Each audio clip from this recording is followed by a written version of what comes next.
नमस्कार मित्रांनो, सुस्वागतम. ठरलं तर या मालिकेच्या आजच्या भागामध्ये अगदी मनपूर्वक मी तुमचं स्वागत करते. आजच्या भागामध्ये मात्र आता अर्जुन हा रविराज काकांकडे येतो. रविराज काकांना सांगत असतो की महिपतने जेव्हा त्याच्या माणसाला फोन केला होता त्यावेळेस तो खूप घाबरलेला होता आणि आत्ता तर त्याला आणखीन एक दणका मिळालेला आहे. त्यावर आता रविराज काका हे सर्व ऐकून घेतात आणि त्याच वेळेस आता अर्जुनच्या मोबाईलवर एक कॉल येतो व अर्जुन त्या कॉलवर अगदी खुश होत काहीतरी बोलतो आणि त्यानंतर फोन ठेवतो. तर रविराज काका विचारतात की आज तुम्ही काय काम केले. त्यावर आता अर्जुन म्हणतो की सगळं काही व्यवस्थित सांगतो. म्हणून अर्जुन सकाळपासून जे जे काही केलेलं आहे, महिपतला कसे घाबरवले, आता ती मशाल पेटून महिपतला मात्र त्याने त्याच्या गाडीजवळ फेकली आणि कसे घाबरवले, हा सगळं काही आजच्या दिवसात घडलेला प्रकार रविराज काकांना ते सांगत असतात. चैतन्य सुद्धा त्यावेळेस तेथेच असतो आणि त्या मशालवर आम्ही 22 वर्षापूर्वीचा भूतकाळ असं नाव लिहिलेलं होतं. आता महिपतने जेव्हा हे वाचलेलं आहे तर त्यावेळेस तो किती घाबरला होता ही सगळी माहिती ते रविराज काकांना देतात. त्यानंतर जंगलामध्ये जाऊन आम्ही बाबूचा फोटो कसा तेथे लावला आणि महिपत बाबूचा फोटो बघून आणखीनच घाबरला. नक्की तो कुणाला तरी कॉल करण्याचा त्यावेळेस प्रयत्न करत होता. हे सगळं काही आता रविराज काकांना सांगितल्यानंतर रविराज काका ऐकून घेतात. त्यानंतर आता प्रियाला मात्र आता महिपतची गुंड धरून घेऊन त्या खड्ड्याजवळ येतात. नागराज सुद्धा तेथेच असतो. प्रिया आता म्हणत असते की काका हे बघा, प्लीज माझ्यावर विश्वास ठेवा, मी खरंच काही केलेले नाही. आणि महिपतला म्हणते की अण्णा सर, खरंच अहो मी काही केलेले नाही, मी काय केलं असं आणि तुम्ही का मला मारतात. महिपत म्हणतो की कळेलच, थांब तुला सगळं काही कळेल. आपल्या गुंडांना ओरडतो आणि म्हणतो की तुम्ही तिचे हातपाय बांधा आणि बघत काय उभे राहिलास. महिपतचे गुंड मात्र आता प्रियाचे हातपाय बांधतात. प्रिया ओरडत असते, प्लीज नका, असं काही करू नका, मी काही केलेले नाही, मी नक्की काय केलं म्हणून तुम्ही माझ्याशी असं वागतात. प्रियाची पूर्णपणे घाबरगुंडी उडते आणि तिला आता खरा त्रास होत असतो. महिपत आणि नागराज तर अगदी मोठमोठ्याने हसतात. त्यावर आता महिपत लगेच आता हातपाय बांधल्यानंतर प्रियाला त्या खड्ड्यात ढकलून देतात. प्रिया आता खड्ड्यामध्ये जाऊन पडते तर सगळेजण आता प्रियाकडे बघून हसत असतात. प्रियाचे हात बांधलेले असतात तरी सुद्धा प्रिया त्यांच्यासमोर हात जोडते. मला मरायचं नाही, प्लीज मला सोडवा, मी काही केलेले नाही. त्यावर आता महिपत आणि नागराज तिच्याकडे बघून हसत. आता महिपत म्हणतो की काय तुला मरायचं नाही, मग कशाला तू तमाशे केलेस. आता प्रिया पूर्णपणे वैतागून सांगत असले की अहो मी कसले तमाशे केलेत, तुम्ही नक्की काय म्हणतात, मला खरंच काही कळत नाही, मी काही केलेले नाही. त्यावर महिपत म्हणतो की अगं तेच ते तो फोटो आणि तो जळते लाकूड. त्यावर आता हे ऐकून प्रिया म्हणते की खरंच अहो माझ्यावर विश्वास ठेवा, मी असे काही केलेले नाही, प्लीज मला इथून बाहेर काढा म्हणून खूप विनवण्या करते, रडत असते. त्यावर आता महिपत तिला विचारतो की काय तुला इथून बाहेर यायचं काय ग बबली. आमची बबली आता मात्र मातीमध्ये दबली आणि महिपत तिच्यावर खूप असं हसतो आणि ए बाहेर. तेव्हा आता प्रियाला खरंच असं वाटतं की मला बाहेर काढतात म्हणून ती म्हणते की हो मला बाहेर घ्या, हात आपले अगदी वर धरते. परंतु आता महिपत आपल्या कोटामधून त्या खिशातून आता पिस्तूल काढतो आणि प्रियाकडे पिस्तूल रोखत म्हणतो की आता मी काय करू ते नक्की सांग, तुला मातीतून बाहेर काढायचं किंवा ह्या पिस्तूलच्या गोळीने मारायचं, कसं मी तुला मारू. आणखीनच प्रिया खूप घाबरते. महिपत तिला विचारतो की तुला कसं मरायला आवडेल आणि कसं मी तुला मारू. त्यावर आता नागराज म्हणतो की अगं तुला मरायची इतकी भीती वाटते, मग कशाला असे धंदे करतेस, इतक्या दिवस मात्र महिपतला धमक्या तूच देत होतीस. त्यावर तर प्रिया रडतच म्हणते की कसल्या धमक्या आणि कसलं काय, अहो माझी हिंमत तरी होईल का काका महिपतला असं धमक्या देण्याची. म्हणून प्रिया आता मोठमोठ्याने रडत असते. त्यावर आता महिपत तिच्यावर आणखीनच चिडतो आणि हे बघ तुला जर खरं बोलायचं नसेल, सांगायचं नसेल तर चल, तुझा टाइम आता संपला, टाटा आणि बाय बाय. आता हे ऐकून प्रियाचे तर आणखीनच तिला धक्का बसतो, अगदी डोळे पांढरे होतात आणि महिपत आपल्या गुंडांना त्या खड्ड्यामध्ये माती तिच्या अंगावर टाकायला सांगतात. प्रिया नाही नाही म्हणून घाबरत असते, नाही नाही करत असते. महिपत आता आपल्या माणसांना म्हणतो की माती टाका, तिच्या अंगावर पूर्णपणे माती टाकून द्या आणि त्यावर एखादं झाड लावा. असं करता करता आता प्रियाच्या अंगावर माती टाकायला सुरुवात करतात. प्रिया तसतशी घाबरत असते आणि हात जोडून खूप रडत असते, विनवण्या करते की असं करू नका, मला मारू नका. परंतु आता महिपत आणि नागराज खूपच हसत असतात आणि आता गुंड पूर्णपणे आता प्रियाच्या अंगावर माती टाकतात. फक्त आता प्रियाचं डोकं त्यांनी वर ठेवलेले असते. त्यावर आता इकडे चैतन्य मात्र अर्जुनला विचारत असतो की ज्यावेळेस मात्र महिपतने बाबूचा फोटो पाहिला त्यावेळेस त्याची अगदी रिॲक्शन अगदी घाबरलेली असेल आणि आणि हे सर्व बघताना तर तुम्हाला मज्जा आली असेल, कारण इतक्या वर्षांनी ज्या ड्रायव्हरने ऍक्सिडेंट केला होता आणि याबद्दल मात्र कुणाला काही माहिती असेल याची आता महिपतला थोडीशी सुद्धा शंका आली नसेल. बाबूचा फोटो पाहिल्यानंतर महिपतचे होश उडाले असतील. त्यावर आता हे ऐकून अर्जुन म्हणतो की हो, त्या बाबूचा फोटो पाहिल्यानंतर जी आयडिया होती तर ती कुणाची होती माहिती आहे का सिनियर? त्यावर आता रविराज काका विचारतो की कुणाची? अर्जुन आता खूप अगदी अभिमानाने म्हणतो की माझ्या बायकोची, सायलीची. आणि मी तुम्हाला खात्रीने सांगतो की हा बाबू आपल्यासाठी खूप असा लकी ठरणार आहे. त्यानंतर आता इकडे फक्त प्रियाचं डोकं उघडे असते आणि ती म्हणत असते की मला बाहेर काढा, पूर्ण शरीरावर माती असते. आता मात्र महिपत तिला विचारतो की मला सांग, त्या बाबूचा फोटो तू त्या जंगलामध्ये तूच लावला होता ना? काय गरज होती तुला हे सगळं करून मला घाबरण्याची? आता प्रिया रडतच म्हणते की कोण बाबू आणि कोण ड्रायव्हर? मला खरंच माहिती नाही की कोण बाबू. प्रिया आता पूर्णपणे घाबरून इतकी रडत असते. मित्रांनो, आज मात्र प्रियाला तिच्या पापाची शिक्षा आणखीनच जास्त मिळालेली असते. आता प्रिया म्हणत असते की बाबू कोण आहे खरंच मला माहिती नाही. आता महिपत म्हणतो की तुला फक्त एक शेवटचा चान्स देतो. जर तू सांगितले नाही की बाबू तुला कोण आहे हे माहिती नाही तर मात्र आता हिच्या अंगावर माती टाका. आता मात्र वेड्यासारखी प्रिया हसायला सुरुवात करते, अगदी जोरजोराने हसत असते. महिपत म्हणतो की एक बंदुकीची आहे ना तर ती एकच तुझ्या कानामागे लावेल, म्हणजे सगळी माती तुझ्या घशात जाईल, कारण गोळी मारण्याची गरज पडणारच नाही. प्रिया तसतशी हसत असते. त्यावर आता नागराज लगेच प्रियाला विचारतो की काय ग, तुला दात विचकायला काय झालं? आता प्रिया रागानेच म्हणते की अण्णा सर घाबरलेत आणि अगदी महिपतला रागाने म्हणते की अण्णा सर मी काहीही केलेले नाही. तुम्हाला फोनवरून कोणीतरी धमक्या देतात आणि तुम्ही त्यानंतर पॅनिक होतात आणि कशाचाही विचार न करता तुम्ही डायरेक्ट मला मारण्याचा प्रयत्न करतात, मला इथे बोलावतात. परंतु हे बघा, हे सर्व करून काही उपयोग नाही होणार. ज्या क्षणी मात्र मी मरेल तर त्यानंतर दुसऱ्या दिवशी तुम्हाला धमकीचा पुन्हा एक फोन येईल, कारण ह्या धमक्या मी देत नाही. म्हणून आता नागराज आणि महिपत प्रियाकडे पाहत असतात आणि विचार करतात की नक्की प्रिया खरं बोलते की खोटं बोलते. त्यानंतर मात्र आता इकडे सायली सगळ्यांच्यासाठी मस्त कॉफी घेऊन येते. आता मात्र सायली खूप खुश असते. ते रविराज काका सायलीला विचारतात की काय ग सायली, अगं तुला ही जळकं लाकूड टाकण्याची कल्पना सुचली तरी कशी? त्यावर मात्र आता लगेच सायली सांगायला सुरुवात करते की हे बघा रविराज काका, प्रतिमा आत्या नेहमी आगीला घाबरतात. त्या दिवशी मात्र मंदिरामध्ये जेव्हा महिपत आता प्रतिमा आत्याच्या समोर आला त्यावेळेस सुद्धा त्याच्या हातामध्ये धूप आरती होती आणि कदाचित मात्र त्यांना त्या ज्वाला दिसल्या असतील आणि प्रतिमा आत्या त्यानंतर बेशुद्ध पडल्या. त्यामुळे मी विचार केला आणि मला तेव्हा असं वाटले की आता हा सगळ्या काही प्रकरणाशी आगीचा काहीतरी संबंध आहे. त्या आगीचे चटके महिपतला बसायला नको का? आता सायलीची हुशारी ऐकून रविराज काका आणि अर्जुन आणखीनच खुश होतात. त्यानंतर मात्र आता इकडे महिपत नागराज सेठला म्हणतो की नागराज सेठ, हिच्यावर विश्वास ठेवायचा का? त्यावर तर प्रिया लगेच म्हणते की भरोसा करावाच लागणार आहे, कारण हे सर्व करून काही होणार नाही, त्यामुळे तुम्हाला विश्वास तर ठेवावा लागेलच. उलट आता जर तुम्ही मला वाचवले तर तुम्हाला धमक्या कोण देत होते हे शोधून काढण्यासाठी मी तुम्हाला मदत करेल. नागराज विचारतो की कोण करते? तर आता प्रिया वैतागून म्हणते की मला इथून बाहेर काढा, मग मी पाहते आणि मग तुम्हाला सांगते. त्यावर तर लगेच महिपत म्हणतो की इला लगेच करून टाका. प्रिया आणखीनच घाबरते आणि नाही नाही म्हणून रडते आणि इतकी घाबरते तर लगेच म्हणते की सांगते, मी तुम्हाला सगळं काही सांगते. आता मात्र प्रिया ही अगदी रडतच म्हणते की मला कन्फर्म माहिती नाही, परंतु आता असं वाटतं, म्हणजे मी तुम्हाला थोडंसं खात्रीने सांगते, नक्की हे सर्व सायली आणि अर्जुन करतात. सायली अर्जुन म्हटल्यानंतर आता महिपत आणि नागराज एकमेकांकडे पाहायला सुरुवात करतात. एक जबर शॉक त्यांना बसलेला असतो. त्यानंतर मात्र आता इकडे साक्षी फोनचं लोकेशन शोधण्यासाठी तिने सांगितलेलं असतं सचिनच्या, परंतु अजूनपर्यंत काही लोकेशन सापडलेले नाही. म्हणून साक्षी खूप ओरडत म्हणते की इतका वेळ लागतो का? एक फक्त मी तुम्हाला फोनचं लोकेशन काढायला सांगितलं, त्यासाठी तुम्हाला किती पैसे हवे आहेत आणि ते पैसे तुम्हाला ताबडतोब मिळून जातील. आत्ताच्या आत्ता मला त्या फोनचं लोकेशन पाठवून द्या. म्हणून साक्षी आता खूप अशी भडकलेली असते. त्यानंतर आता इकडे महिपत मात्र प्रियाला विचारतो की काय हे सर्व तो सुभेदार करतो? प्रिया रडतच म्हणते की हो, आणि गेल्या काही दिवसापासून त्यांचं काहीतरी प्लॅनिंग सुरू आहे. मग कशावरून ते ह्या सगळ्याचं प्लॅनिंग करत नसेल बरं? त्यावर आता महिपत म्हणतो की अगं चिचुंद्रे, आता मात्र माझी लेक सुद्धा मेली आणि त्या गोष्टीला किती वर्ष झालेत. आता माझ्या मागे लागून त्यांना काय मिळणार आहे, काय फरक पडणार आहे? त्यावर आता प्रिया वैतागून म्हणते की हे बघा, जे काही मी तुम्हाला सांगते म्हणजे ती अर्ध्या मेंदूची बाई आहे ना प्रतिमा, तिला सगळं काही आठवायला लागले.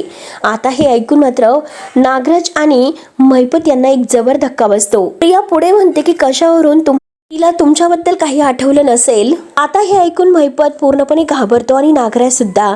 महिपतला लगेच आता मंदिरातील ते क्षण आठवतात की ज्यावेळेस आरती करत असताना प्रतिमा आत्या त्याच्यासमोर आली होती आणि प्रतिमा आत्या आपल्याकडे बघून काहीतरी सांगण्याचा प्रयत्न करत होती आणि प्रतिमा आत्याने डायरेक्ट आता महिपतला विचारलेलं असतं की तू तू आणि त्याच्याकडे बोट केलेलं असतं. त्यावर महिपत म्हणलेलं असतं की तू तू काय आणि पुन्हा तिला आता आरतीच्या धुपाचा अगदी तिच्यासमोर ते ताट धरतो आणि आता प्रतिमा आत्या ह्या सगळ्यांनी पुन्हा बेशुद्ध पडते. हे सगळे काही क्षण आता महिपतच्या समोर येतात. आता नागराज म्हणतो की महिपत अरे हे तर मात्र खरं आहे, कारण वहिनीला ॲक्सिडेंट नंतर काय काय आठवायला लागलं हे मला माहिती आहे आणि कशावरून ती आता त्या ॲक्सिडेंटच्या वेळेस आपण तेथे होतो हे तिला आठवलं नसेल. नक्की तिला काहीतरी आठवले असेल आपल्याबद्दल, म्हणूनच आता तिने काहीतरी त्यांना सांगितलेलं असेल. आता मात्र आपण मेलो म्हणून नागराज सुद्धा आता खूपच घाबरतो आणि प्रिया आता त्यांना बाहेर काढण्याच्या विनवण्या करत असते.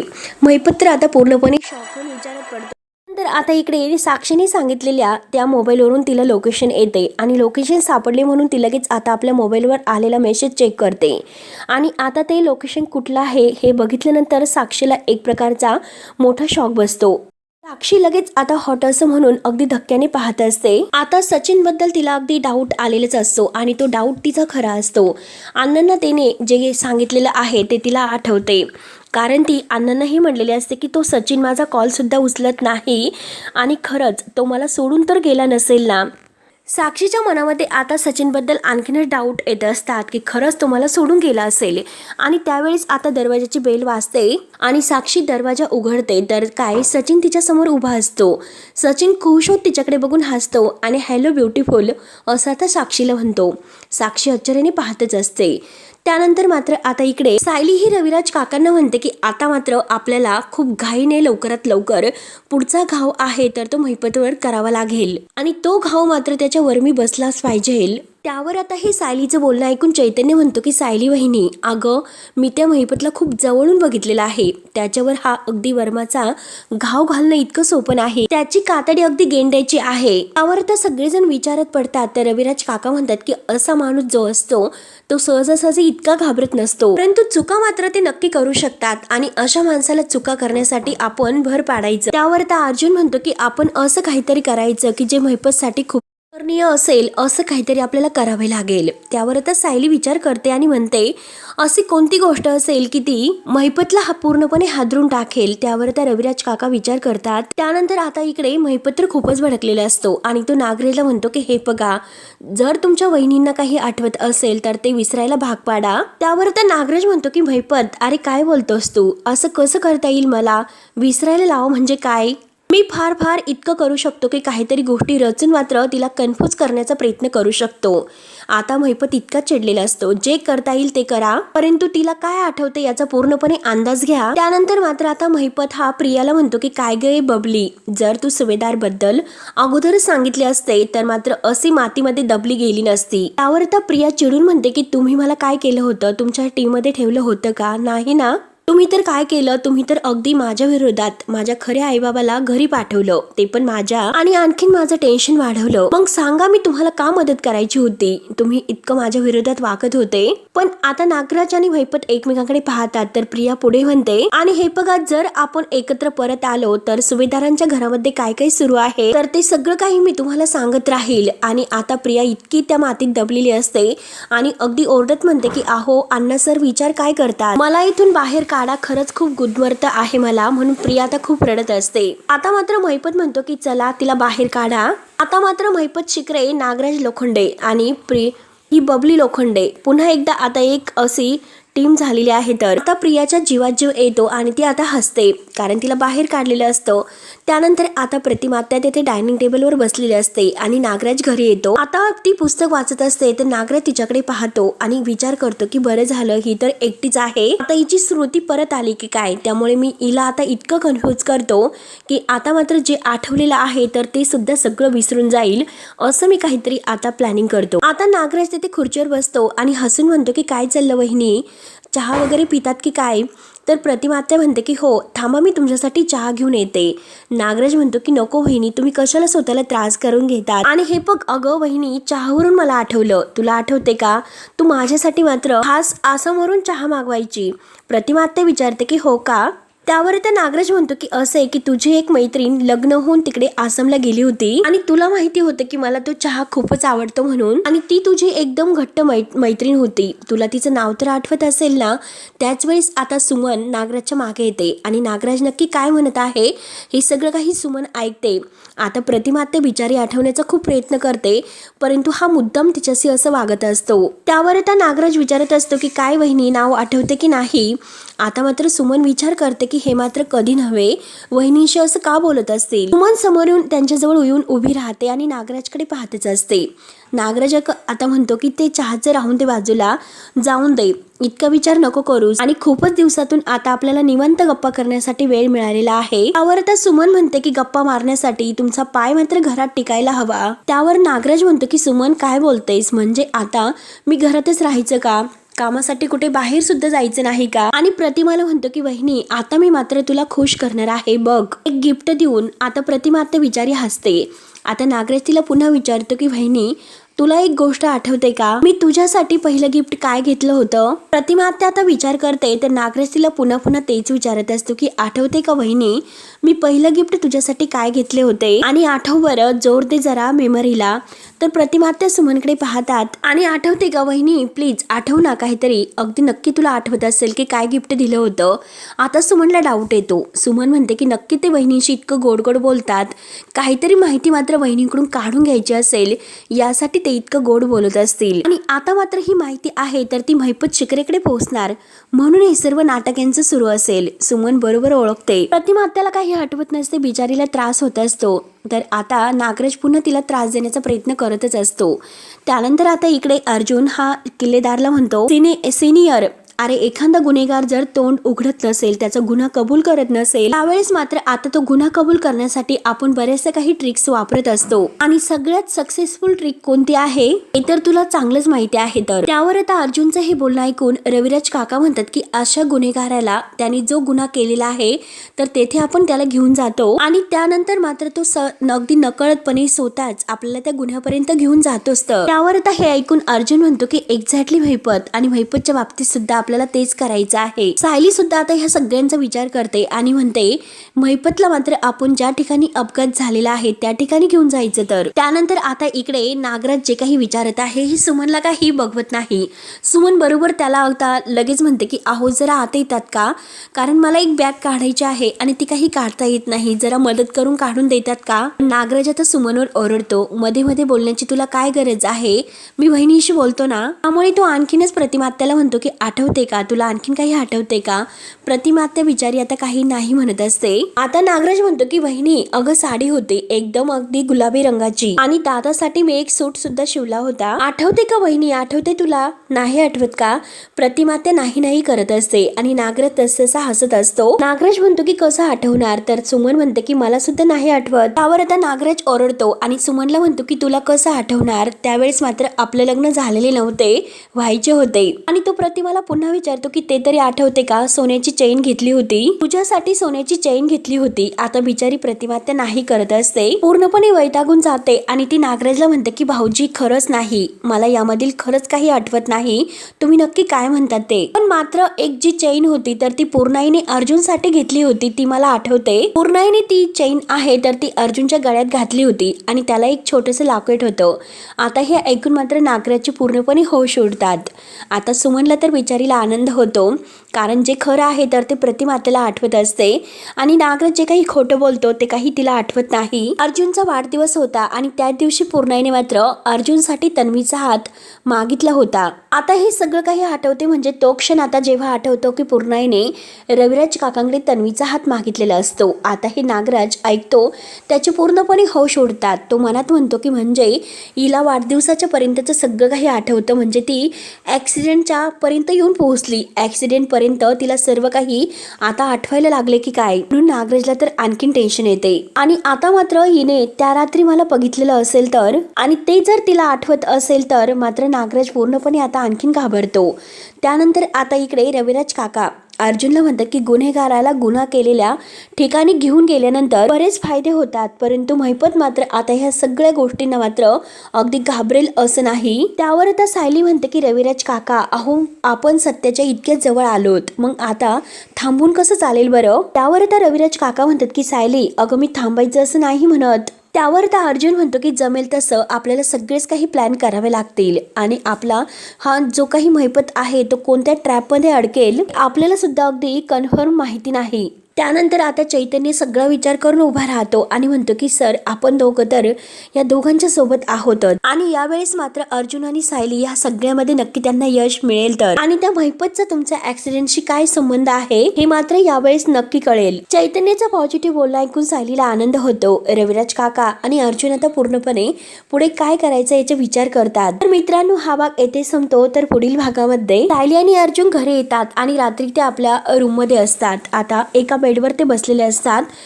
सायली आता अर्जुनचा हात धरते आणि म्हणते की आता महिपत मात्र कोणत्या आपल्या ट्रॅपमध्ये अडकेल माहिती नाही, परंतु आता महिपतला एक एक धक्का देत मात्र आपण त्याला अपघाताच्या ठिकाणी घेऊन जाणार आहोत. पण त्याला सगळ्यात मोठा हादरा द्यायचा असेल तर त्याला तीच व्यक्ती तेथे दिसणं सगळ्यात मोठी गोष्ट ठरेल, जिचं मात्र त्याने सगळ्यात जास्त नुकसान केलेलं आहे. तर आता सायलीचं हे बोलणं ऐकून अर्जुन म्हणतो की म्हणजे प्रतिमा आत्या. त्यानंतर आता सायली म्हणते की जेव्हा अपघात झाला तर त्यावेळेस काही काळासाठी म्हणजे रविराज काका हे बेशुद्ध झाले होते, पण त्यानंतर प्रतिमा आत्यांचं काय झालं हे प्रतिमा आत्यांना सुद्धा आठवत नाही. आणि हेच जर महिपतला माहिती असेल तर अपघाताच्या ठिकाणी मात्र प्रतिमा आत्याचं दिसणं हा महिपतसाठी एक सगळ्यात मोठा घाव असेल. आता अर्जुनच्या हे लक्षात येते, म्हणजे सायली बरोबर ट्रॅप करते.